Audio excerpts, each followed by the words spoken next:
Começa agora, Estúdio Cast, um bom papo, entrevistas e comentários com os melhores temas da cidade e do mundo. Agora, Estúdio Cast. Pois é, começando o Estúdio Cast, boa noite para todo mundo. Hoje, segunda-feira, 29 de novembro de 2021, entrando pelo Facebook da Estúdio Cast, também pela 87.9, o nosso bate-papo, né? Cada dia trazendo aí um convidado diferente. Boa noite, meu amigo Paulo Rob Reis. Boa noite, Matheus. Boa noite, Bruno. Boa noite, Luciano.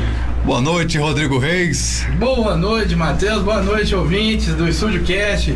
Nosso primeiro podcast aqui da cidade de Papagaios, né? Bem lembrado, né? O primeiro podcast da cidade de Papagaios, aí ao vivo pela 87.9, Facebook, posteriormente também pelo YouTube e pelo Spotify. E o nosso convidado dessa noite, Luciano de Paula, boa noite, seja bem-vindo. Boa noite, Matheus. Boa noite, Rodrigo, Paulo. Boa noite. Prazer estar aqui, obrigado pelo convite. Boa noite, ouvintes. Poder falar um pouco aí de história de vida, de experiência, compartilhar com vocês. Acho que vai ser interessante. Com toda certeza. Prazer pra nós, né? O prazer é todo nosso ter você aqui no nosso estúdio, né? Batendo papo aí, contando sobre esse lado empreendedor vitorioso, também pelo lado pessoal do Luciano, que pouca gente conhece, as pessoas mais próximas, né? As outras pessoas ainda têm muita curiosidade de saber. Então hoje nós vamos bater um papo aqui, as pessoas conhecerem tanto o lado pessoal do Luciano, tanto o lado empreendedor do Luciano de Paula. Ô, Rodrigo, vamos começar primeiro. Né? Não, antes, vamos falar da Alves Personalizados, né? O nosso patrocinador. E hoje, Matheus, é aniversário do homem, né? Aniversário do nosso aniversário do nosso amigo Alan. Alan, parabéns pra você, viu? Um abraço pra você, toda a equipe aí da Alves Personalizados. A Alves Personalizados é quem faz essa caneca aí linda pra gente e pensou aí em personalização, canetas, bonés, camisetas, tudo que você pensou em brinde aí, pode contar com a galera lá da Alves Personalizados, nosso amigo Alan e toda a equipe. E mais uma vez, parabéns pra você, muitos anos de vida, que Deus te abençoe sempre, você continue sendo esse cara guerreiro, esse cara vitorioso aí, tá bom? Parabéns, Alan, de novo. Hoje também. Hoje também. Obrigado pela caneca aí também. A caneca é presente seu, da Alves Personalizados também. Começou com o Túlio nos roubando a caneca. É verdade, começou com um roubo aqui, aí virou. Aí ficou, né? E ele já tá até vindo, mandou mensagem aqui agora, Túlio. Pois é, por falar em mensagem, avisar, pessoal, tem muita gente mandando mensagem pelo Facebook. Se de preferência, pessoal, manda pelo nosso WhatsApp aqui da estúdio, 3274-2087, 3274-2087, porque às vezes as pessoas mandam mensagens pelo Facebook, mas a mensagem acaba não aparecendo aqui porque outras pessoas mandam e aí na hora que a gente vai visualizar não aparece a mensagem. Então manda mensagem aqui pelo nosso Facebook. Hoje também é aniversário de um entrevistado nosso aqui também, o Raione lá da Casa da Linguiça, é aniversário também. Parabéns, Raione, mandou mensagem cedo pra mim, não falou nada, esse aí, né? E tá reclamando que você tá faltando. Se vira com o homem aqui, mano. Pois é. Fala com ele aqui de cara. Eu tenho que estar feio pro meu lado, mano. Tô doido pra voltar, mas a situação tá. Só cortando aqui, eu falei do Túlio aqui, o Túlio já mandou um alô pro Luciano, ele tava caçando o link aqui. Manda o link, eu tô perdendo. Um alô pro Túlio aí também. O Túlio tá sempre ligado com a gente aqui, amor. Pois é. Como é de praxe, né? Já é de linha, quem faz a primeira pergunta, Rodrigo Reis. Então, Luciano, conta pra gente aí um pouquinho da sua história, da sua trajetória de vida aqui na cidade de Papagaios. Como que você conseguiu chegar aonde você está hoje? Conta um pouquinho da sua história pra gente. Então, Rodrigo, eu poderia começar falando que eu nasci em 1975, que venho de família humilde, de infância difícil, mas eu vou começar a minha história de 1994, porque foi onde que eu comecei a tomar decisões que realmente mudou a minha vida. Antes de 94 eu trabalhei aqui em muitas empresas em Papagaio, trabalhei em várias serras de pedras, trabalhei com o pai do Matheus, José Neves Bastos Júnior, se estiver nos ouvindo, um abraço. Vulgo Zezinho. Vulgo Zezinho, na época do supermercado. De frente o Joãozinho ali da farmácia, de frente, né? onde hoje é o João da farmácia, lugar que eu gostei muito de trabalhar. Trabalhei no escritório de contabilidade, e cabe até aqui uma parte. Entrei no escritório de contabilidade, eu era office boy. Primeiro dia que eu cheguei lá, me pediram para ir no correio, E eu não lembro se era postal ou se era para me pegar alguma carta. E me deram lá o equivalente hoje a uns R$2 para mim fazer o serviço lá no correio. Fui lá, fiz o serviço, ficou em R$1,97, voltei. Não trouxe troco nem nada. Aí que eu cheguei lá no escritório de contabilidade, me chamaram, cadê o troco? Aí eu fui e falei, olha, não trouxe troco não, era R$1,97, 3 centavos, eu deixei lá. E eu lembro como se fosse ontem, virou pra mim e falou, isso aqui é um escritório de contabilidade. Assim como nós trabalhamos com valores grandes, trabalhamos com valores pequenos. Você vai voltar lá no correio e buscar os 3 centavos. Lugar que eu aprendi muito, escritório de contabilidade. Mas então, vou começar a minha história em 94.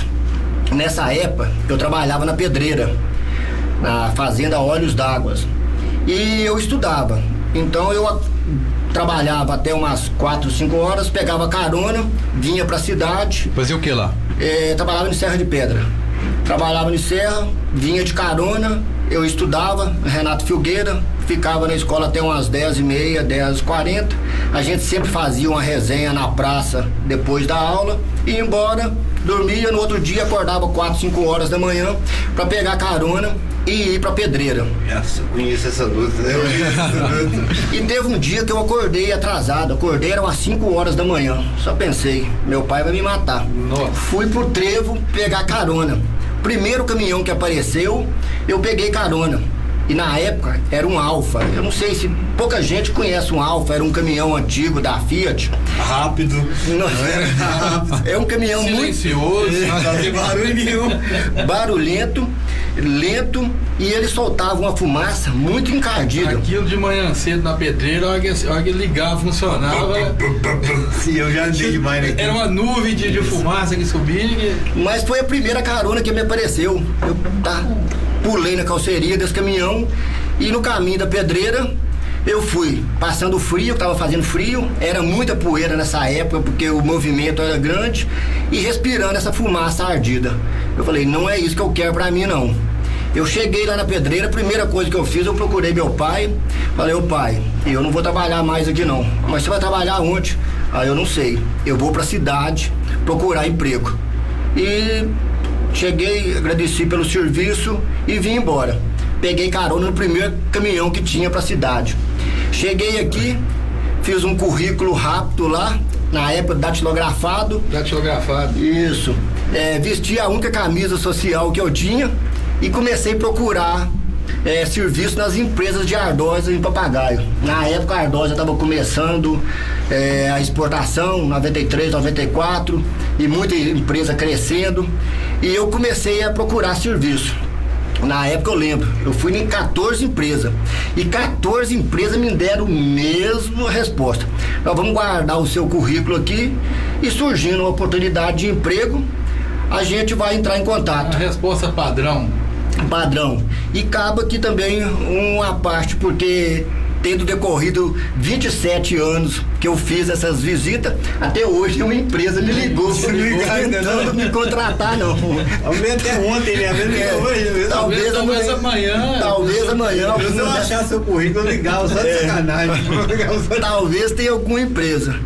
E chegando no final da tarde, já me tendo ali a realidade à porta, o que eu vou fazer, porque o meu salário na época era importante para ajudar a gente no sustento da casa. Eu que sou filho mais velho, fiquei desesperado. Foi quando surgiu a primeira grande oportunidade da minha vida. Um banco aqui da cidade estava contratando, e era vencer ou vencer. Você tinha quantos anos? Na época eu tinha 19 anos. E o banco estava contratando. Na época eram 16 candidatos para 4 vagas. E eu tinha que passar, porque não tinha, ou voltar para pedreira. Era uma das poucas. Não tinha outra opção. Não tinha outra opção. Então eu lembro, tinha um curso de datilografia e eu era péssimo em datilografia. Eu passei a noite aprendendo lá SD, FG, quem datilografou sabe o que eu tô falando. Pra mim chegar na prova e tentar ser mais ou menos nessa época. Aí o que eu fiz a primeira prova muito rápido, aí que eu peguei o texto pra datilografar, eu sei que eu ia ser mal, o que eu fiz? Em poucos minutos eu decorei o texto, que isso ajudava na hora da datilografia, sabendo o texto de cor. Mas, sem delongas, passei. Fui contratado pelo banco. Eu acho que tinha até concorrente melhor do que eu. Mas se tem uma coisa que me norteou, era a vontade de mudar a minha vida. Determinação. Então eu acho que isso foi determinante para mim entrar no banco. Fiquei no banco 2 anos. Para ser exato, 1 ano e 11 meses. Não era aquilo que eu queria, estava complicado. Foi quando eu decidi começar a empreender. Acho que ali foi o segundo passo da minha vida, uma segunda decisão muito importante. Em 96 eu saí do banco com o dinheiro que eu recebi da indenização e com a pequena poupança, eu comecei a serraria, comprei uma serraria onde que nasceu a Pedral. Isso em agosto de 1996. Então você já sabia mais ou menos o que era aquela paixão para empreender, né? Porque às vezes alguns empreendedores ainda ficam naquela, em que eu vou empreender, né? Então você... O que acontece? Eu sempre gostei de ganhar bem. Então aquilo que ganhava bem me fazia ter um pouco de paixão. Eu trabalhei no início, eu lembro que eu trabalhei pra você quando era 2 serras, você tinha lá em cima da Pedral, eu acho. Isso, foi ali que começou a Pedral, que nasceu para ser Pedras Luciano. Eu trabalhei, foi lá, e detalhe, na época, eu só trabalhei 15 dias, porque você só precisava de uma pessoa por 15 dias, e o Marcinho, seu tio, me falou, seu primo, né? Isso. Me falou, Paulinho, você tá precisando de um rapaz lá pra pedra, ou pra serrar, pra tocar carrinho, só 2 semanas, se deve ser. Eu falei, dá demais. Eu lembro porque eu trabalhei essas 2 semanas e na época era a serra que pagava melhor, porque era 2 pessoas que pagavam melhores. Era lá e no Juvenal de Generino, que eu vinha trabalhar depois também, que eu fiquei lá. Eu fiquei 2 semanas lá, eu recebi as 2 semanas e comprei um tanquinho pra minha mãe na época. E depois eu fui lá pro Juvenal de Generino, meu irmão me chamou pra trabalhar, mas eu lembro quando começou nessa época. A gente começou lá em 94. Começou com a serraria, eram 3 pessoas, mas é um ponto que você falou que quem trabalha com a gente lá sabe. Eu gosto de valorizar o funcionário e sempre gostei de pagar bem e dar uma qualidade de vida, porque o funcionário se sentindo bem valorizado, ele rende mais para a empresa. Uma frase que eu vejo muita gente falando assim, inclusive nessa área do investimento, ele fala assim, o cliente tem sempre razão. Mas aí lá fala assim, não cuida bem do seu funcionário, não, pra você poder ver se o cliente vai ter sempre a razão ou não. Aí sim vai ter razão, porque se você não cuidar do seu funcionário, automaticamente a empresa não vai render, e não rendendo, o cliente vai discutir. Aí um funcionário insatisfeito era um problema grave para a empresa. Verdade. Mas em 96 eu comecei a Pedral. Na época a gente começou com o mercado interno, eu vendia muita pedra para o interior paulista, conheço aquele interior que eu sempre visitava para captar clientes, para ver como estava funcionando. Até hoje eu faço isso. Em 96 a gente começou com o mercado interno. E na época, aí, paralelo à exportação, estava começando em Papagaios. Depois de um tempo, em 98, 99, a gente começou a fazer pedra para quem exportava. Eu já fazia a pedra pronta e entregava. E aí, por que eu não posso exportar? Eu já estou fazendo. Você tá fazendo. O mais difícil, né? O mais difícil. O padrão já de exportação. Já entregava. Já no padrão o material pronto. Em muitos casos entregava até no porto, fazia todo o processo. Eu quero tentar exportar. Em janeiro de 2001, se não me falha a memória, fui para Inglaterra, sem saber quase nada de inglês, falando pouquíssimas palavras de inglês. Mas com a cara e a coragem. Com a cara e coragem. Eu já fazia isso no Brasil, visitando no interior paulista. Fui para Inglaterra, falando poucas palavras de inglês e com dinheiro para almoçar ou para jantar. Só tinha dinheiro para uma refeição. Essa era uma decisão diária que eu tinha que tomar. Ou almoçava ou jantava. Se saía com um possível cliente e o cliente pagava o jantar, eu ficava muito alegre. Porque no outro dia eu tinha dinheiro para almoçar. Pra almoçar e jantar. E jantar. Fui em 2001. Mas não levou intérprete? Levou nada? Nada. Não tinha dinheiro para levar os... Então foi literalmente com a cara e a coragem. Mais ou menos sabia onde que estavam os clientes, quem que era, já tinha o endereço. Já tinha mais ou menos Já tinha mais ou menos. Naquela época a gente andava com mapa, não tinha celular, não tinha essa facilidade. GPS, tablet. Não tinha facilidade nenhuma. Então, mas aí fui mais ou menos, eu me programei aqui, quais trens pegar, onde pegar, qual táxi pegar, para visitar cliente.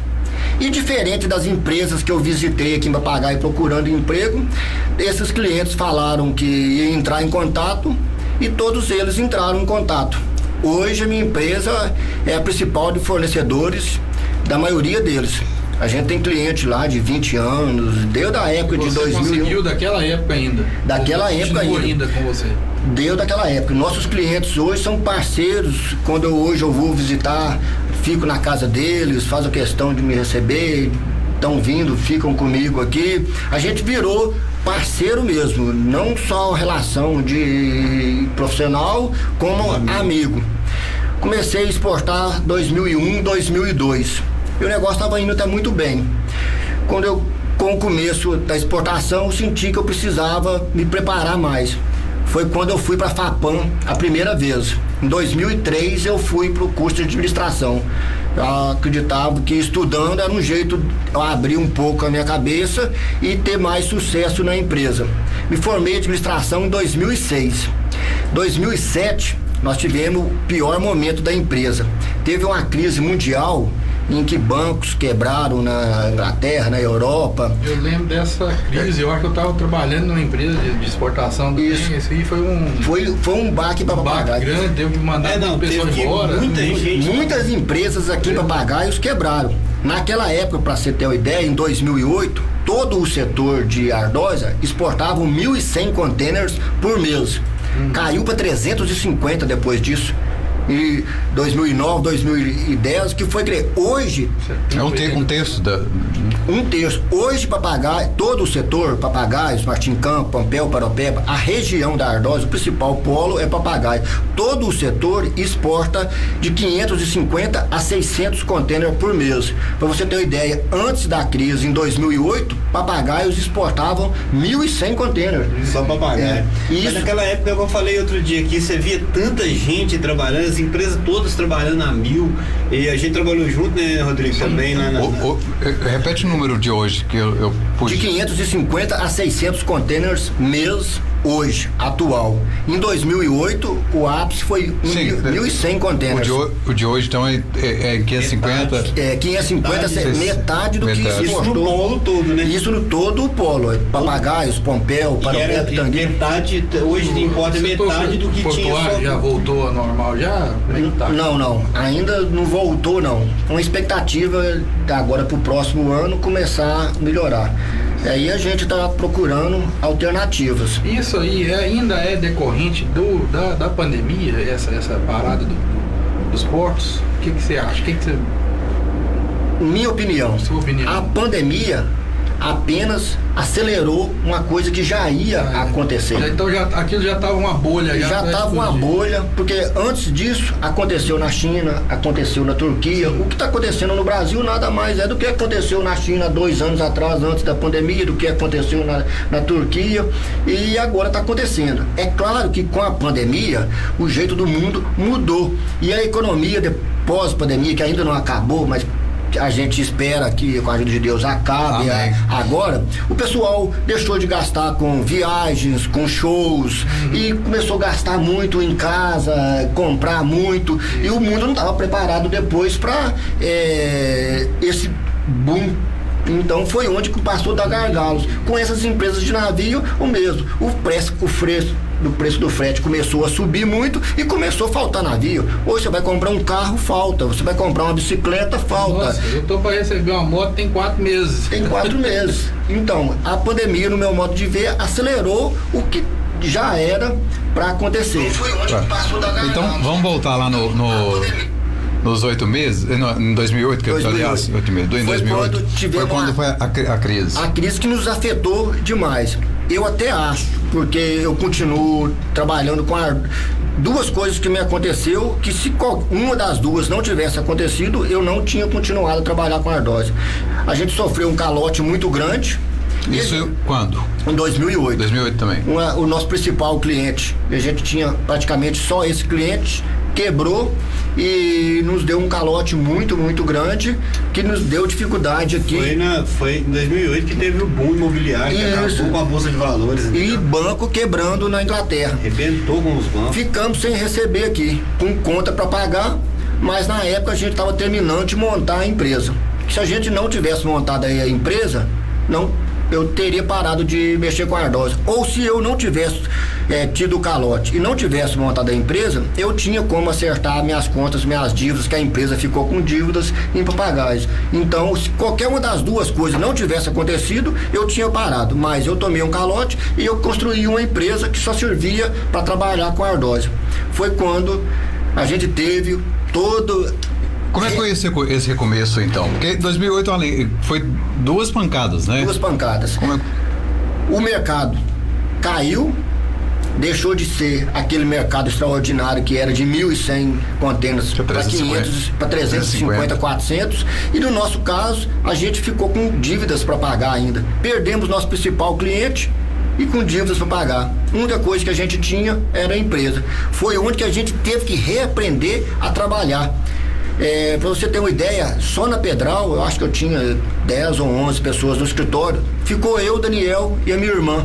Daniel foi trabalhar na produção, eu fui na parte administrativa no escritório, junto com a Karina. A gente teve toda uma redução de funcionário e teve que passar a ser muito mais eficiente do que era.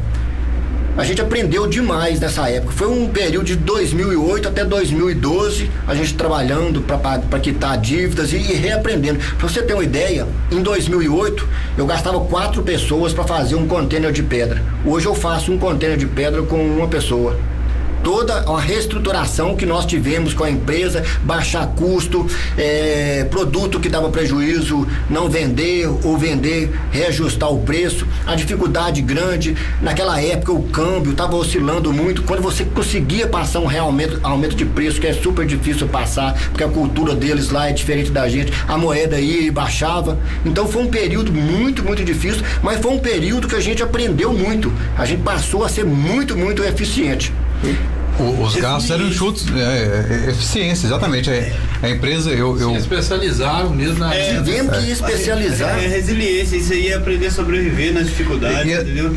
E automaticamente fazer isso virar crescimento. E as empresas que passam por essa situação são as empresas que vão no futuro... Que mantém o seu status, entendeu? Porque é difícil, porque se você analisar de todas as empresas que tiveram, que Papagaio já teve hoje, se você for olhar as poucas que ainda tem, essas que foram resilientes ou contaram com a sorte ou contaram realmente com o aprendizado, com a resiliência mesmo.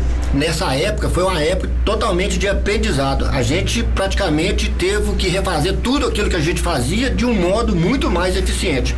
Em 2012, porque acabou a gente voltando mais para telha de ardósia, o mercado sendo maior. Naquela época era piso? A gente fazia mais piso, mas depois de 2008 a gente teve uma captação maior de clientes para telha.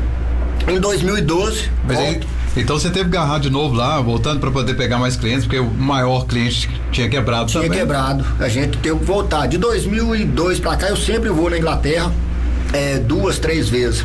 Em 2012, como telha era o nosso principal produto, eu fui para Inglaterra para fazer um curso de telhado de ardósia, para aprender um pouco sobre o telha, o que é telha, como é usado, qual que é o principal defeito, qual que é a principal qualidade, como que se instala. Eu fiquei 12 semanas na Inglaterra, eu fazia o curso de 8 às 3:30 e das 4 às 6 eu fui para um curso de inglês para tentar aperfeiçoar, tentar melhorar o inglês. E a Inglaterra é seu polo de exportação maior ou tem outro, é o único ou tem outros polos você manda para outro lugar? A Inglaterra é o principal polo, mas em segundo vem Estados Unidos também. Estados Unidos, mas a gente exporta hoje para vários países: Itália, França, Alemanha, Espanha, aqui na América do Sul, Argentina, Chile, Colômbia, México, Venezuela. A gente tem um polo e uma carteira de cliente bacana. Bem diversificada. Legal. Tá. Nessa época que você começou com a telha, Papagaios as outras empresas já tinham virado, já tinham focado também na telha, ou você foi meio que o pioneiro nessa época? Não. O pioneiro em telha de ardósia foi a ZPP. Inclusive a gente comprou agora a ZPP e foi a primeira empresa e a pioneira a exportar telha de ardósia aqui em Papagaios. E por coincidência, hoje eu conversando com o meu contador, qual foi a data de fundação da ZPP, do início das atividades? 7/3/1991. 7/3 é a data do meu aniversário. Bem, rapaz, que coincidência. Coincidência. E a ZPP tem um nome muito bom na Inglaterra. Apesar de ter 10 anos que ela não exporta, era uma das pioneiras, uma que começou.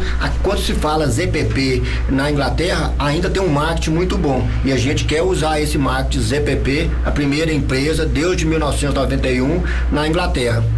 Mas esse curso, voltando aqui no curso, foi onde que eu aprendi um pouco de telha, não tudo, mas me deu o básico que eu consigo aqui hoje passar para a produção, o que é, como fazer, o que pode, o que não pode, e isso nos ajuda muito, muito. Foi um outro período difícil também na minha vida, foi esse na Inglaterra.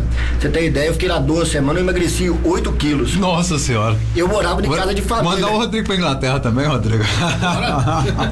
Não, e o bacana é que uma coisa interessante que isso é importante, né? Você visitar o lugar e saber onde o seu produto vai estar. Porque lá você vai ver a dificuldade, você vê o seu produto instalado, você fala, pô, a telha está instalada aqui, a telha não pode ter isso, ela não pode ter aquilo, então automaticamente você pega um aprendizado muito maior mesmo dessa forma. Foi inteligente essa parte. E eu sempre que visito a Inglaterra, visito as obras, estou visitando os telhados, conversando com os nossos arquitetos, para tentar melhorar.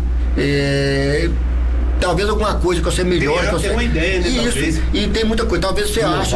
Aqui em Papagaio eu já vi muito disso. Pessoal selecionar a pedra, falar isso aqui é um defeito e refuga aquele material. Isso é custo. Mas quem vai lá e quem chega e explica isso aqui é um problema? Não, isso não é um problema. Pode vir assim. Eu acabo gerando receita aqui na empresa também. Aquilo que nos outros é cultural de ser refúgio, o seu cliente entendeu que aquilo não é um problema. É importante. E muitas outras vezes eu achei que era um bom produto, eu não, isso aqui é um defeito, isso aqui não pode vir. Igual na telha, o principal problema é o ferrugem, é o que eles chamam de pirita, que é uma marquinha de ferro que tem na ardósia, porque aquilo com o tempo ele vai escorrer, vai marcar a pedra e o telhado vai ficar feio de se ver. Bacana. Mas o telhado nosso, a gente dá 50 anos de garantia. 50? Show de bola de garantia. Opa! O ardósia é o melhor piso que existe, né? De resistência, aguenta muita coisa. É uma das principais qualidades da telha de ardósia. É um telhado leve e suporta o peso da neve. E aqui em Papagaio, assim, eu sei que ela é focada na neve, mas Papagaio tem pouca cultura de fazer o telhado de ardósia. O Brasil não conhece a ardósia de qualidade. Quando se fala em ardósia aqui no Brasil, o pessoal vira a cara. Exatamente. É produto para colocar em fundo de garagem, é produto para pôr em quintal. E na Europa, quem visita a Europa, às vezes vê um telhado de ardósia e não sabe, porque é muito bonito. Vê um piso de ardósia, vê uma bancada de ardósia. O telhado da igreja nossa aqui, eu acho drone, a imagem dele de cima. Eu acho isso bacana. Eu até falei com meu pai, quando nós colocamos um telhado lá de zinco. Eu falei com o pai, se a gente não tivesse comprado um bocado de telha de zinco, eu ia tentar fazer um telhado de ardósia. Não porque ia aparecer, porque o telhado tá dentro do caixote, mas pela qualidade, pela versatilidade, e é fácil de trocar, cara. É muito fácil. A ardósia bem trabalhada é maravilhosa. A primeira pessoa que fez um telhado de ardósia aqui em Papagaios, eu lembro, ele fez de 40 por 40, na época não fabricava telha. Foi o Eduardo Lobato, ele falou assim, vou fazer um telhado de ardósia. Eu falei assim, eu quero até ver. E ele fez o telhado de ardósia lá na roça e ficou bom, e colocou a 40 por 40 assim, ó. Ele fez, mas ele também é um artista, né? A gente tem que olhar por esse lado. Mas ele fez o telhado todo de ardósia e eu achei isso muito interessante. Aí eu descobri que já existia telha de ardósia e que o pessoal de Papagaio já estava trabalhando com a ardósia. Tem telhados na Inglaterra, você tem onde que eu mais visito, de mais de 1000 anos. Com castelo, com igrejas lá. Mais de 1000 anos que já se usa a ardósia. Europa usa muito, é uma tradição deles. É porque pra neve bom demais, porque qualquer coisa que você joga ela tem escorrega, é bacana assim, eu achei super legal. Quer dizer, eu fui em uma loja de veículos em Belo Horizonte, uma loja muito bonita. Quando eu fui utilizar o banheiro, chego lá, banheiro adoro. Eu acho que eu fui nessa loja também, uma loja muito bonita, vende só marcas. Eu fui lá de curioso, viu? Eu fui lá só de curioso, lá não tem. Você foi comprar. Eu fui lá só de curioso. Quando eu fui no banheiro. Você teve a mesma surpresa que eu. De ardósia. E eu vou te falar, o banheiro de ardósia é frio. Na Raja, lá no final da Raja. Isso. É a maior loja de carro importado da América Latina, aquele empreendedor é fantástico. O Fernando Duran. Ele fala, ele não vende carro, ele vende uma experiência. Fernando. Começou com 2 carros, 3 carros. Já fui na palestra dele, o cara é foda. O cara é bom pra caramba. Muito inteligente. Muito bacana mesmo. É uma pessoa que tem...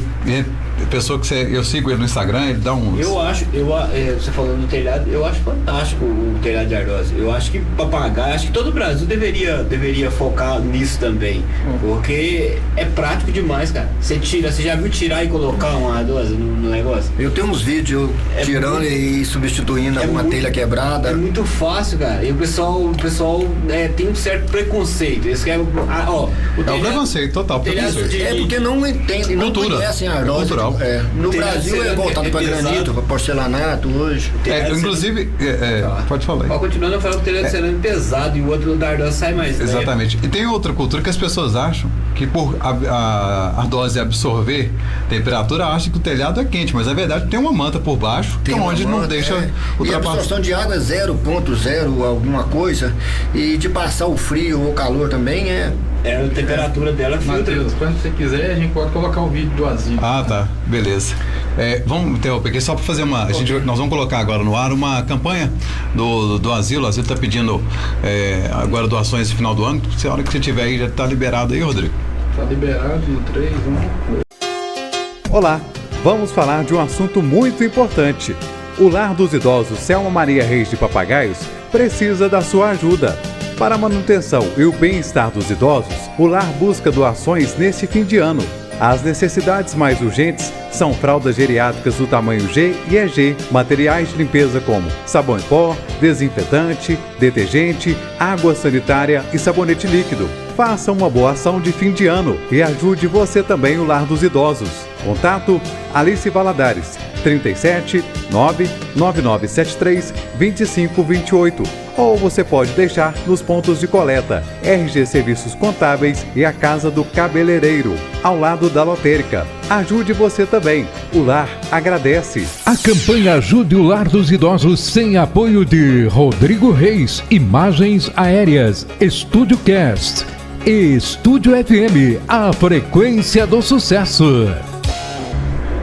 Tá aí então a nossa campanha aí, né, conjuntamente com o asilo, para arrecadar materiais, arrecadar aí mantimentos, também materiais de limpeza, agora no final do ano. Então vamos fazer aí uma contribuição, vamos ajudar o Lar dos Idosos e vamos dar sequência também aqui no nosso bate-papo, hoje recebendo o Luciano de Paula, lembrando ao pessoal que também estaremos, o pessoal já até colocou, o pessoal tá atento, eu falei da loja, um já colocou aqui, a Mangar. A loja que nós falamos é o Túlio Mendes, nosso amigo Túlio. O Túlio também tá conhecendo lá já, o homem já tá. Um abraço também pro Cristiano Souza. Eu vou mandar os abraços aqui, senão o pessoal puxa a nossa orelha também. Marley Santos, boa noite. Cláudia Xavier, o nosso amigo Túlio Mendes também. Cristiano Souza, boa noite. No WhatsApp aí tem alguma coisa? No WhatsApp não. Não, ainda não. A minha esposa que tá me xingando aqui, viu, Rodrigo? Lu, valeu, viu, Lu? Eu chorei dele lá, viu, Lu? Pois é. O WhatsApp aí é 3274-2087. É isso aí, viu? Lembrando que amanhã quem manda é o camarada ali. Amanhã depois vai pro YouTube. Amanhã, acredito que na parte da tarde eu consigo. Pois é, amanhã tá no YouTube e também no Spotify. Vamos continuar aqui, estão falando sobre essa transição ali de 2012, né? Quando as coisas começaram ali. Isso, começou a caminhar novamente, né? Porque foram De 2008 a 2012 ali. Foi momentos difíceis pra gente, que a gente teve que se multiplicar e trabalhar muito mais e aprender novamente um jeito mais eficiente de ser. E em 2012 eu fui fazer esse curso. Eu fiquei 12 semanas lá. De um jeito mais eficiente de ser. Isso, aí, ó. Acompanhando aqui, eu tô querendo ver os comentários. E eu fui pra uma cidade que chamava Penton. Isso foi onde você Em 2012, na Inglaterra, quando eu fui estudar o principal produto nosso, porque eu achava que isso ia nos ajudar, igual nos ajudou. Fui para uma cidade do sul da Inglaterra e é uma cidade preparada para receber idosos. Só que eu não sabia disso, é uma cidade litorânea. E eu fiquei lá 12 semanas, eu acho que eu vi o sol umas 2 ou 3 vezes, que era final de ano. E eu morava na casa de família, que era mais barato, igual estudante mesmo, quando tá fazendo intercâmbio.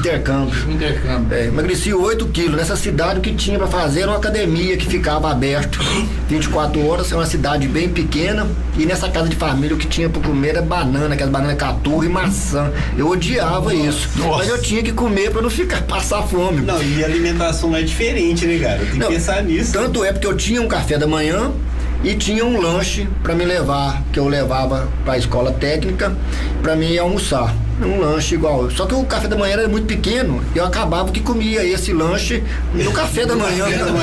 No café da manhã. E na hora do almoço eu sempre me virava. E como o orçamento era pequeno, eu sempre ia para a escola a pé para economizar o dinheiro do ônibus, e na sexta-feira eu me dava o direito de ir no restaurante para ter uma refeição digna. Fazia isso, sempre chegava atrasado um pouquinho, 8h05, 8h10. Quando eu chegava, o professor até brincava, aqui abria a porta, Luciano tá chegando. Mas é porque eu tinha que ir a pé para economizar o dinheiro do ônibus.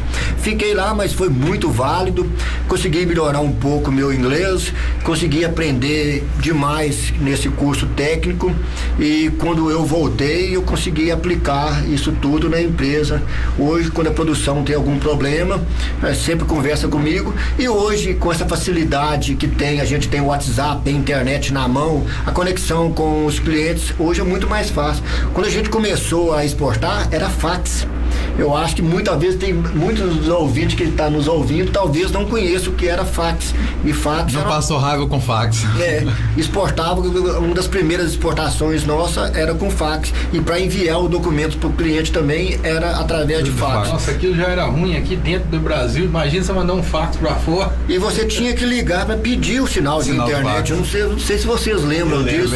Tinha que tentativa de 1, de 10. Dá o sinal do fax. Dá o sinal do fax. E foi essa época, 2012. De 2012 para 2013, as coisas começaram só te cortando rapidinho, 9 anos, olha a evolução que nós temos em 9 anos, né? Não, olha hoje, né, cara? Hoje, quando eu comecei a viajar, eu ficava lá uma semana, 10 dias, era muito depressivo, porque para falar aqui no Brasil era muito difícil, você tinha horário caro, você tinha que ir no hotel e pedir ligação, e era muito caro. Hoje não, hoje eu viajo, essa última viagem que eu fiz para Inglaterra agora, durante todo o voo, internet. Eu fui acompanhando o jogo do Galo, Atlético contra Flamengo. Galo que é paixão, né, cara? Durante todo o voo. Hoje o negócio é fantástico. Eu tô lá no trem, tô o tempo todo conversando com a minha família, conversando aqui na empresa. Eu saio, mas é a mesma coisa que eu estivesse aqui. Qualquer informação que eu preciso, eu tenho ela online. Imediato. Facilitou muito. Aqui na rádio a gente vê tanto que as coisas melhoraram, que quando eu comecei aqui pra cá, em todo o setor que eu trabalho ali, que é na produção de áudio, esse negócio facilitou tanto, cara. Facilitou tanto que é impressionante. É tipo uma televisão. Pra gente que é mais velho, você lembra daquela televisão valvulada? Você ligava, elas gastavam uns 2 minutos pra ligar. Elas ficavam acendendo a luzinha, a imagem aparecia, quando era preto e branco. Depois a gente tinha que ir pro quintal, vira a antena pra direita, vira pra esquerda. Acaba assistindo geralmente era o irmão mais velho, ficava lá dentro e o mais novo. Começava a chover, ventava, a televisão saía fora do ar. Isso não deve ter uns 30 anos, não. Se você for analisar pela evolução do mundo até 50 anos atrás, esses 30 anos evoluiu demais. Olha hoje hoje, a televisão aqui, ó, tô vendo você aqui, Matheus. Então olha que bonito você tá olhando pra ele aí no telefone, tá vendo? Eu sou o Hoje cara, a gente tem acesso na palma da mão. Tudo bem que um terço da imagem fica por conta do nariz, né, gente? Aí, ó, tá descontado, tá descontado. Xinga vai não. Tá vendo? Ó, Luciano, você tá vendo, né? Foi descontado já, pode parar de me xingar. Minha esposa tá me xingando até agora. Ô, Luciano, você acha que a virada de chave, então, do seu negócio foi em 2012, com essa, vamos dizer, com esse aprendizado sobre a questão da telha? Você acha que a sua virada da sua empresa, né? A virada financeira da empresa foi com isso aí em 2000? O aprendizado começou em 2008, quando a gente teve esses problemas, mas durou até 2012 e foi um aprendizado. Depois de 4, 5 anos, virou a chave da empresa, que mudou a empresa de patamar, mas foi um aprendizado tão válido que até hoje a gente tenta e está sempre querendo aprender, e até com esse intuito, eu que sou técnico em contabilidade, formei em administração, voltei para a FAPAM para fazer direito, justamente porque conhecimento eu acho que é infinito, e o conhecimento, quando você tem aplicado no dia a dia.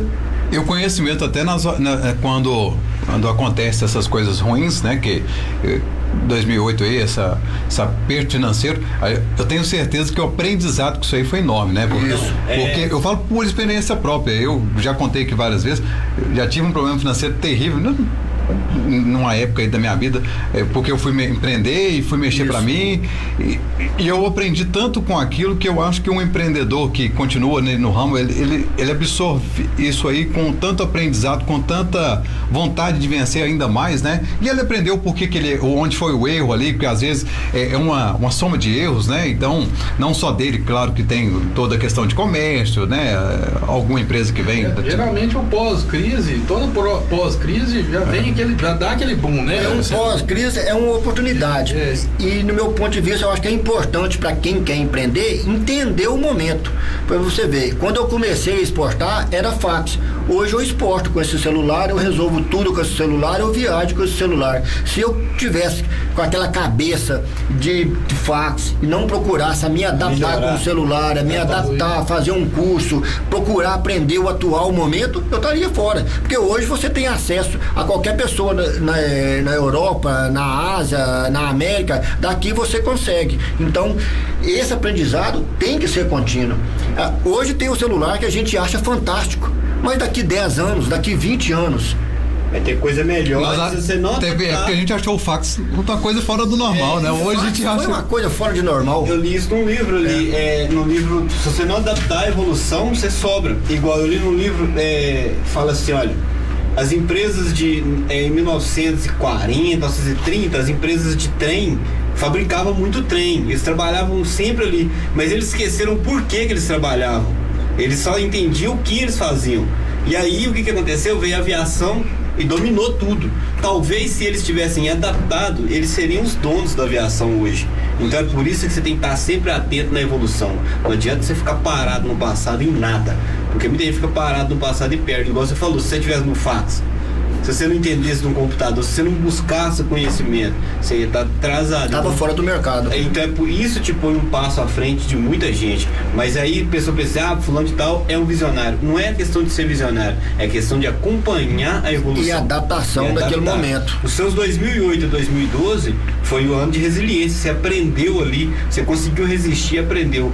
Te fez mais forte agora, entendeu? Te fez bem mais forte. Então tem que evoluir. Se não evoluir, não vai não. Tem que aprender mesmo. Você falou, tem que buscar sempre conhecimento. Isso é bacana demais. Pois é, mandar mais abraço aqui rapidinho pro Alberto Arley, boa noite. O Alberto Arley trabalhou na ZPP. Pois é, ele falou aqui, trabalhei na ZPP de 98 a 2004. Muito bacana, viu? Daniel lá da Autoescola Papagaios, né? Daniel da Autoescola, um abraço pra você, meu amigo. O Alex Rodrigues também mandando aqui boa noite. O Daniel colocou aqui, Luciano, grande empreendedor da nossa cidade, e os meus amigos Matheus Bastos, Paulinho, Rodrigo, parabéns aí pela entrevista. Obrigado, viu, meu amigo? Um abraço pra você. Daniel. O Thiago Carvalho colocou aqui, verdade, toda empresa que acompanha a tecnologia vem evoluindo bastante, e aqui as que ficaram paradas no tempo, infelizmente ficaram para trás, como exemplo a Kodak.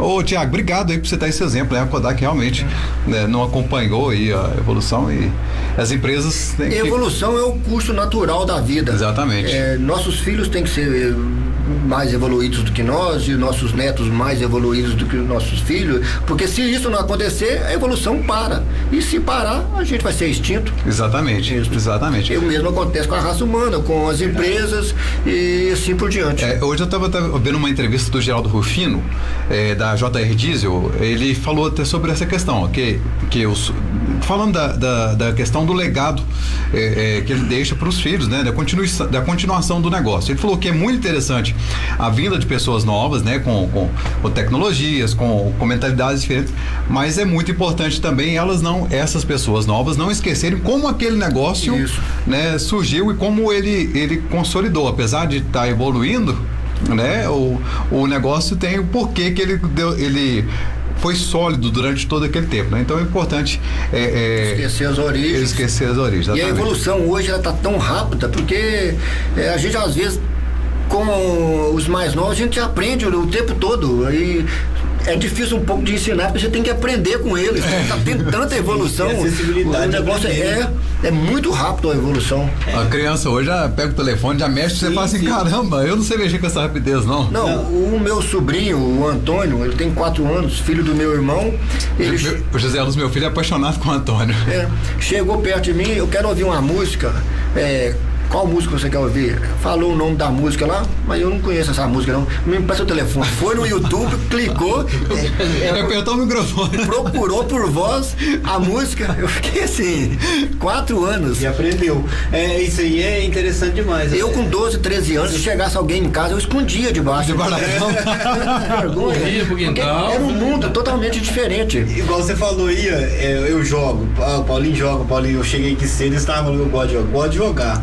Gosto de jogar um jogo de tiro, mas você não conhece os meninos de 11 anos, de 10 anos pra jogar, não. Aquilo te estressa sua cabeça. Você entra no jogo de tiro, você põe a cara, paf, morreu. Os caras jogam muito, cara. Então, resumindo, a criançada hoje tá aprendendo muito. Demais. Entendeu? Eu com 19 anos, quando eu fui trabalhar no banco, aí eu tive a oportunidade de conhecer Belo Horizonte. Até então eu não conhecia Belo Horizonte.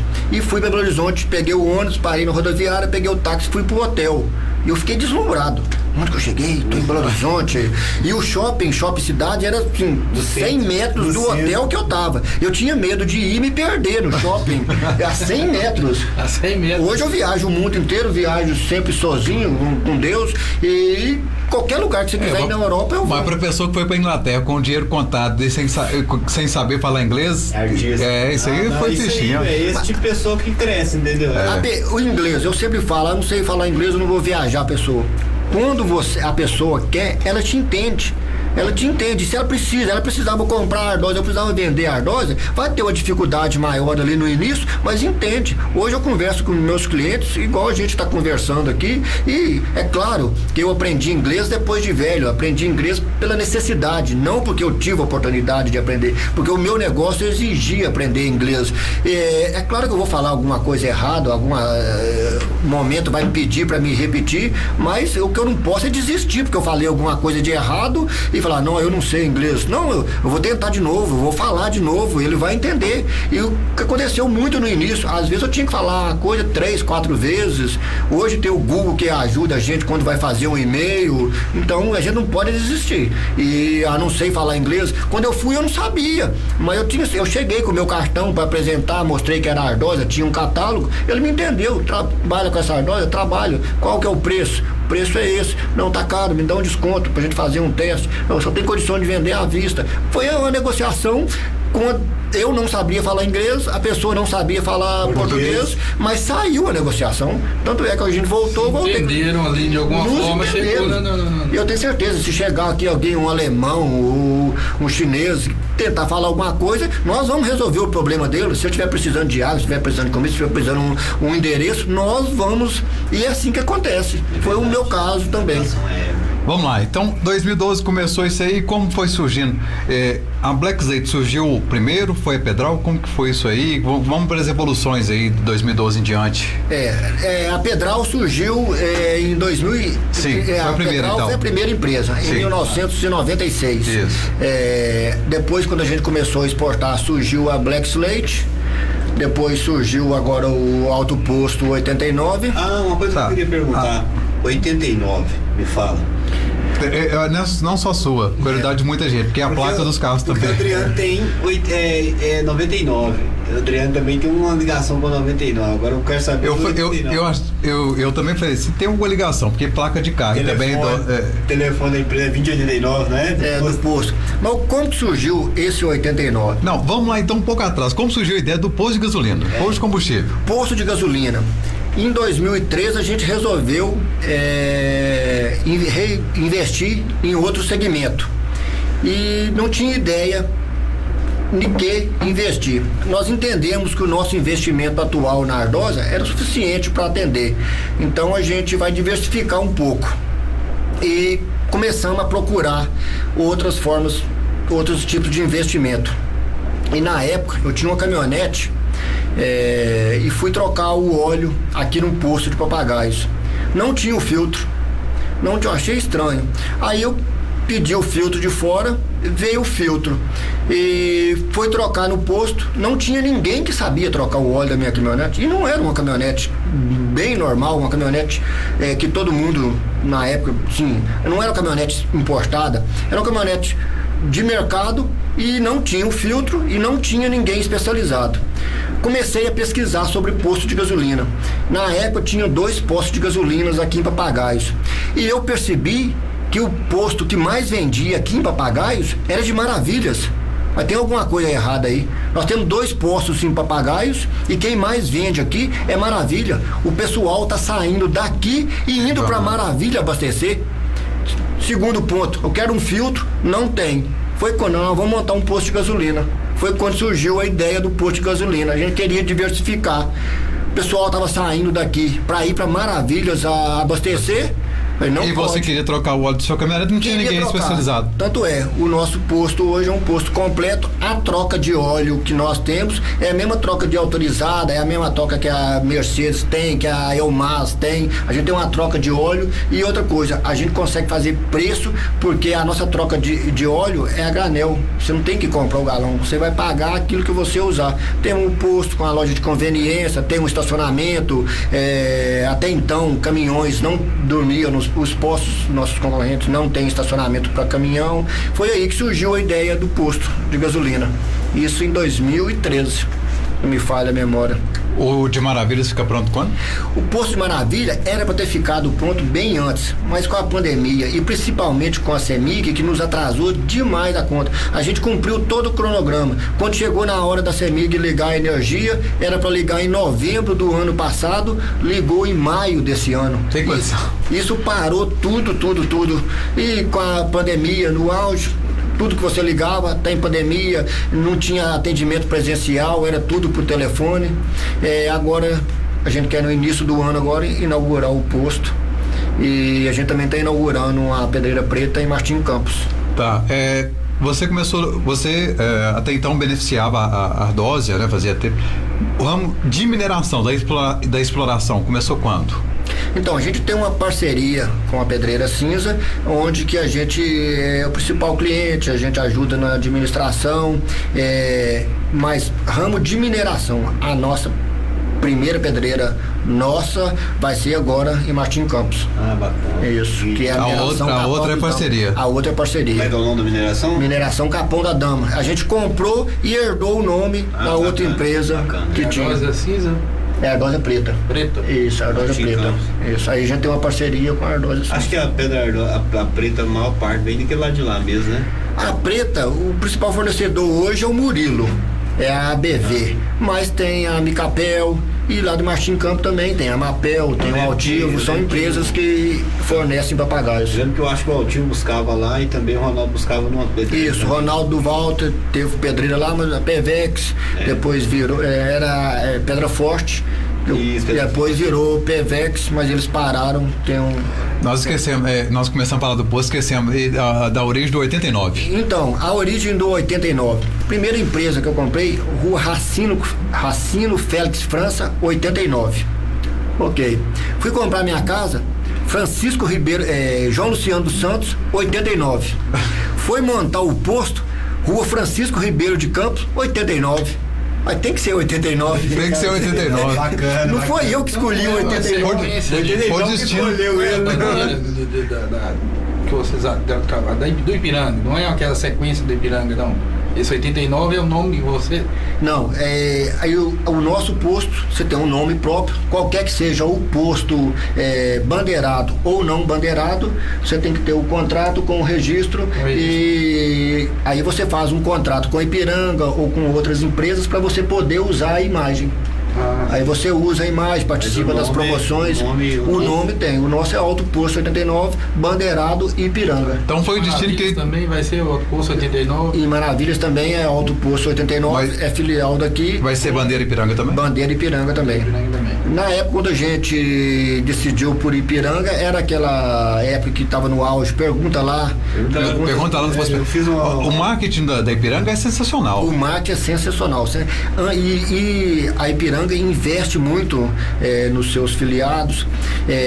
Eu já tive a oportunidade de ir em vários eventos onde tinha palestra muito boa. Já fui em eventos em Las Vegas.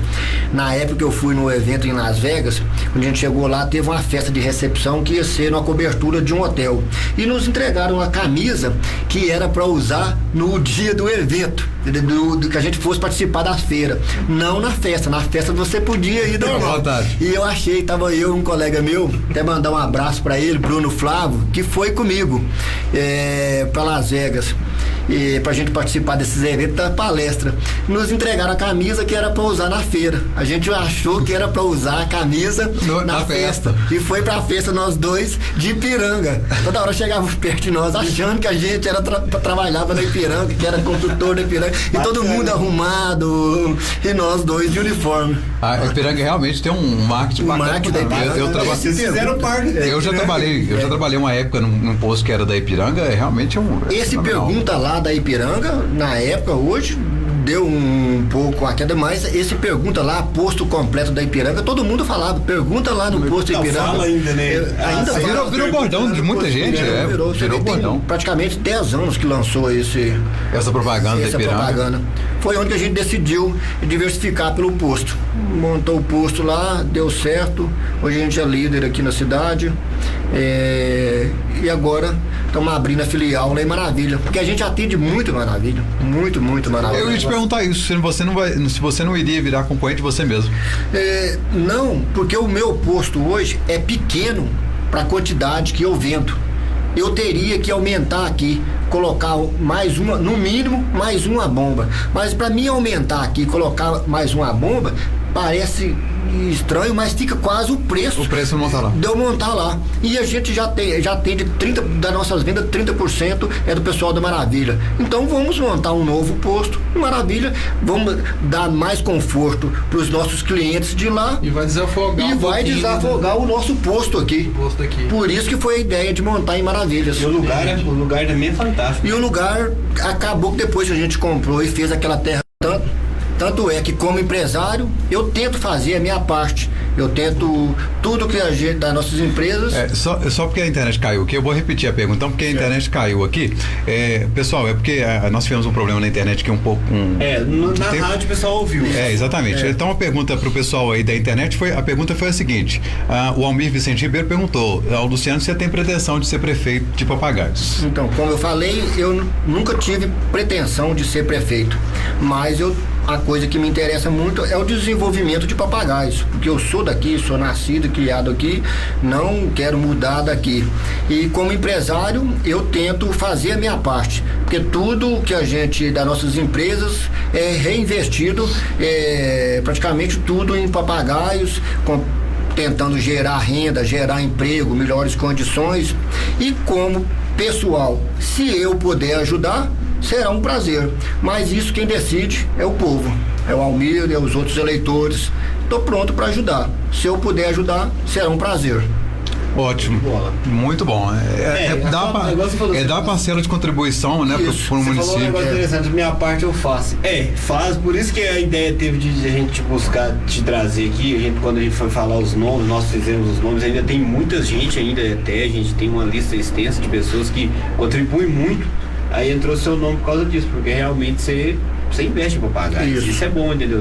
E a ideia sempre é ter... E essa questão, esse ponto que você levantou aí da política é interessante. As pessoas, a gente tem a imagem, né, que a pessoa quer ser um político. Às vezes não. Ela quer dar a parcela dela de contribuição para o município, né? Isso. Porque ser um prefeito, ser tanto no executivo, tanto no legislativo, além de, tirando fora a questão de ser político, né? Ele também faz uma parcela de contribuição muito grande para a sociedade, se ele for uma pessoa de bom interesse, né? Isso. É verdade.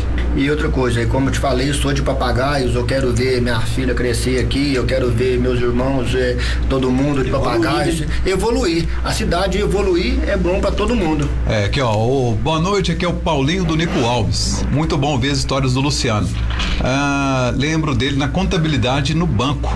Isso. É uma pessoa de personalidade forte, porque não teve berço de ouro e conseguiu com seu esforço e competência a posição que conquistou. Parabéns, Luciano.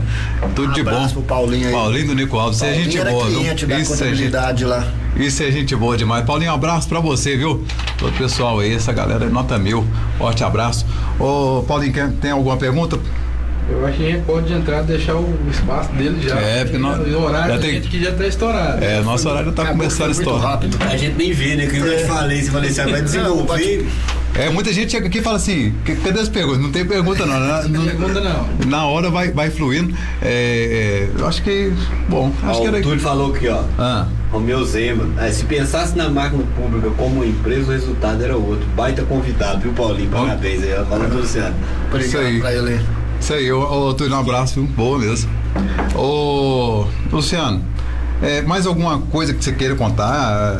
Faça o merchan agora, sua vez. Além de falar das suas empresas, alguma coisa dessa trajetória aí, da vida do Luciano. Galo, pode falar do Galo. Tanto da vida profissional, tanto da vida pessoal, alguma coisa que você queira contar, espaço aí. Só quem já viu a loucura do Luciano no Mineirão, sabe? Não, eu já vi a loucura dele aqui na rua, já com um caixão. Quando a gente é mais novo, a cabeça é diferente. Esse ano, vou falar como cruzeirense. Esse ano tem que baixar a cabeça e dar os parabéns ao Galo, que tá jogando demais, ganhou o campeonato com toda a glória que pode ganhar. Então os atleticanos aí podem inflar, estourar, tem que dar César o que é de César, entendeu? Nós esse ano não deu nada, nós estamos preocupados para não cair na cima e não vamos mais. Então, dê a César o que é de César. Luciano, parabéns pelo seu Galo. Sei que às vezes você fica até chato criticando, porque a gente tem que falar, mas só que a gente sabe também que conquista é conquista. O Galo tá com mérito aí, o Raione que é atleticano, o Daniel é atleticano, fala que não, mas entendeu? A galera aqui da rádio que é atleticano, parabéns pra todo mundo aí, porque merece. Pode falar, Luciano. O Galo falta pouco para poder ser bi, depois de 50 anos acabar essa espera aí. Engraçado que meu pai é cruzeirense. Fala da família lá também aí, mandar um abraço pra turma lá. Estão me ouvindo aí na rádio aí. Mas eu sou atleticano por causa da minha avó, por causa do Russo. Do Russo? Isso. Você é palmeirense, não? Não, o Russo é atleticano. Não, achava que ele era palmeirense. Atleticano. Eu herdei isso da minha avó e do Russo. E quero agradecer o espaço, dizer que a gente está de portas abertas lá na empresa. Espero poder ter contribuído aí. Contribuiu bastante. De certa forma, alguma coisa. É muito rápido, foi muito rápido. Mais de 8 horas. Nós vamos ter que arrumar um outro dia para fazer um podcast mais longo. A partir de 2012, que nós meio que travou em 2012, né? Mas pode continuar, Luciano. Eu queria só contar uma passagem interessante, porque muitas às vezes é muito comum um empresário começar a ganhar dinheiro, não só no nosso município, isso é no geral, e a pessoa se acomodar naquela situação. Uma passagem que me marcou com você, eu sei que você nem deve se lembrar disso, porque para você foi uma coisa comum do seu dia, mas que me marcou e eu falei, caramba, esse cara vai crescer mais ainda. Uma vez eu te liguei por volta de 7h30 da noite para te fazer um convite. Era pré-campanha do governador, e você falou assim: eu tô no escritório, vem cá. Aí eu cheguei no seu escritório por volta de 7h30, 8 horas da noite. Quando eu cheguei no seu escritório, tava lotado de livro aberto em cima da sua mesa. Lotado, tinha uns 4 ou 5 livros, o computador aberto com um texto e você estudando. E me marcou isso, fui lá, te fiz o convite e tal, e me marcou isso, que eu falei, né, o cara não se acomodou e tá correndo atrás. Você já estava num patamar bacana, muito bacana mesmo, já estava, né, consagrado aí no mercado e estava lá estudando, e isso me marcou, que eu percebi que aquele cara vai longe, vai mais longe do que ele já estava, né? Ô Matheus, é claro que eu lembro, inclusive eu não fui na reunião, porque na época eu ia viajar, eu tinha que fazer visita no exterior e não fui, mas eu lembro demais disso. E isso que te marca não é só quando eu estava fazendo, nessa época eu estava fazendo direito, e o pessoal chegava perto de mim e falava: Luciano, você tem uma condição financeira razoável, para que você está aqui estudando? Você não precisava estar aqui. Mas eu só tenho essa condição financeira razoável porque eu tô lá estudando. Eu sempre pensei isso, o cara tá pensando errado, e eu falava com ele: essa condição você vai conseguir quando você estudar. Ele era mais novo do que eu falei: você está muito mais preparado hoje do que eu quando eu tinha a sua idade. A única diferença que eu tenho entre vocês são os anos a mais de trabalho e estudo. Continua nesse caminho que você vai chegar muito mais além do que eu estou. E naquela época eu estava estudando para a prova, era semana de prova. Isso me marcou muito. Eu lembro demais disso, que você foi lá na empresa. E é verdade, porque é o seguinte, uma coisa também, presta atenção na sua trajetória. Você cresceu como empreendedor e voltou estudando. Aí você pensa assim, pô, tem alguma coisa errada aí? Tem uma coisa errada assim na questão do ensino. Sabe por quê? Porque hoje em dia, minha irmã fez uma pergunta, eu não vou falar do ar aqui não, porque pra ela vai ser constrangedora, mas eu entendo ela, porque é o seguinte... Mata mesmo. Não, se eu falar isso aqui, eu apanho, tá vendo lá em Conceição, filho. Aí o seguinte, a pergunta dela, uma outra irmã minha que é muito inteligente falou: olha, você acredita que sua irmã perguntou o que é isso? Aí eu ri e falei assim, depois eu falei assim: isso é culpa do estudo. Você sabe por quê, Luciano? Porque hoje em dia é o seguinte, você forma aí uma faculdade e não sabe declarar um imposto de renda. Acho que a educação financeira e empreendimento... empreendedorismo, né? Tem que estar no início da sua vida. Foi o que nós falamos com o Libério aqui, que empreendedorismo deveria ser matéria de escola, empreendedorismo e vida financeira. Porque você foi guerreiro, você não acomodou, você falou: pô, eu não quero isso, então eu vou viver, eu tenho que melhorar. E você fez igual o Flávio Augusto, falou assim: eu tenho que fazer, eu preciso sair daqui, e aí foi. Mas só que todo negócio, e foi sem saber, e hoje você está estudando e aprendendo coisa que às vezes se você tivesse estudado lá, talvez você teria sido um advogado, seu primeiro foi contabilidade, talvez você ia ser um contador, entendeu? Então o que acontece? Você cresceu fora do ensino. Depois você buscou o conhecimento para aprimorar mais. Então agora pensa, a soma do empreendedorismo, da educação financeira, junto com a faculdade que já existe, vai ser uma melhora no ensino nosso, entendeu? Muito grande. Tem uma frase do menino que ele fala assim: olha, quantas pessoas em 1000 viram médico? 15. E quantos vão precisar mexer com dinheiro? Todos. Então acho que a escola devia ensinar a mexer com dinheiro desde cedo. Talvez diminuir um pouco a inadimplência no mercado hoje em dia, talvez melhorar um pouco a questão financeira de todo mundo, entendeu? Mas eu quero te parabenizar pelo guerreiro que você é. Você veio aqui hoje, me surpreendeu, pra te falar a verdade, me surpreendeu, porque tipo assim, a gente conhece há anos, eu conheço desde criança, mas a gente não sabia de toda essa trajetória sua, entendeu? A gente conhece o Luciano de Paulo, eu conheço o Luciano de Paulo, conheço o Luciano Totô e tal, mas assim, a gente não sabia dessa sua batalha, e a gente aprendeu bastante aqui hoje. E então, e Papagaios, que quem não viu, tá falando aqui, ó, grande entrevista, e realmente é verdade, cara. Então eu acho que eu tenho que te parabenizar pelo guerreiro que você é, mas que você tá buscando conhecimento agora na escola. Então isso prova que a escola só a escola não pode. A pessoa tem que entender que ele tem que viver por fora da escola também e aprender, buscar o conhecimento fora da escola, porque só a linha de ensino hoje não faz um empreendedor grande igual você é hoje, não, entendeu? Pode continuar. Bom, então é isso. Então fala aí das suas empresas, ou as considerações finais, faz o merchan aí das suas empresas também, do Alto Posto 89, também das empresas aí de Ardósia. Pode ficar livre, tá à vontade. Então, não tem muito mais o que falar, é basicamente isso. E Pedral, a Black Slate, a gente hoje é o grupo 89 Grupo. Graças a Deus, o ambiente da minha empresa tornou propício a gente conseguir abrir outras e adquirir outras empresas. E a gente está contratando lá na ZPP. Quem tiver interessado aí, lá para trabalhar no escritório lá, pode enviar currículo para contábil@blackslate.com.br. contábil@blackslate.com.br. Então contábil@blackslate.com.br. Levar lá? Pode levar lá. Levar lá é melhor. Pode enviar por e-mail. Pode levar por lá ou enviar por e-mail. Currículo com foto. Bem importante, viu, gente? Currículo com foto, então, tá contratando, o pessoal aí que estiver precisando de emprego, vamos mandar o currículo lá, pode deixar lá também. Isso. E mais alguma coisa? Não, é só isso mesmo. Agradecer aí, uma boa noite para todo mundo que está ouvindo a gente. Se tiver alguma dúvida, a porta da empresa está sempre aberta. Pois é, nós que agradecemos a você por nos dedicar esse tempo aqui, nesse bate-papo aqui de 1h10 mais ou menos.